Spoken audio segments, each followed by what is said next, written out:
Good morning. How are you? It's been great, hasn't it? I've been blown away by the whole thing. In fact, I'm leaving.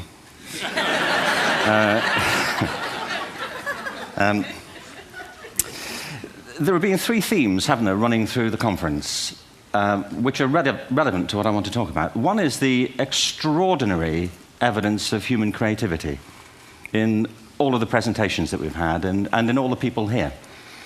Just the variety of it and the range of it.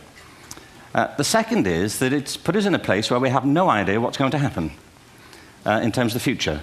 No idea how this may play out. I have an interest in education. Actually, what I find is everybody has an interest in education. Don't you? I have a big interest in education, and I think we all do. We have a huge vested interest in it, partly because it's education that's meant to take us into this future that we can't grasp. If you think of it, children starting school this year will be retiring in 2065. Nobody has a clue, despite all the expertise that's been on parade for the past 4 days, what the world will look like in 5 years' time. And yet we're meant to be educating them for it. So the unpredictability, I think, is extraordinary. And the third part of this is that we've all agreed, nonetheless, on the really extraordinary capacities that children have, their capacities for innovation. I mean, Serena last night was a marvel, wasn't she? Just seeing what she could do. And she's exceptional, but I think she's not, so to speak, exceptional in the whole of childhood. What you have there is a person of extraordinary dedication who found a talent. And my contention is all kids have tremendous talents, and we squander them pretty ruthlessly. So I want to talk about education, and I want to talk about creativity. My contention is that creativity now is as important in education as literacy, and we should treat it with the same status. Thank you.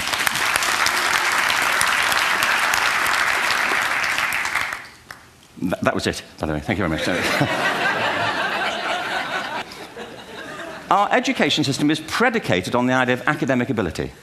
And there's a reason. The whole system was invented around the world. There were no public systems of education really before the 19th century. They all came into being to meet the needs of industrialism. So the hierarchy is rooted on two ideas. Number one, that the most useful subjects for work are at the top. So you were probably steered benignly away from things at school when you were a kid, things you liked, on the grounds you would never get a job doing that. Is that right? Don't do music, you're not going to be a musician. Don't do art, you won't be an artist. Benign advice. Now, profoundly mistaken. The whole world is engulfed in a revolution.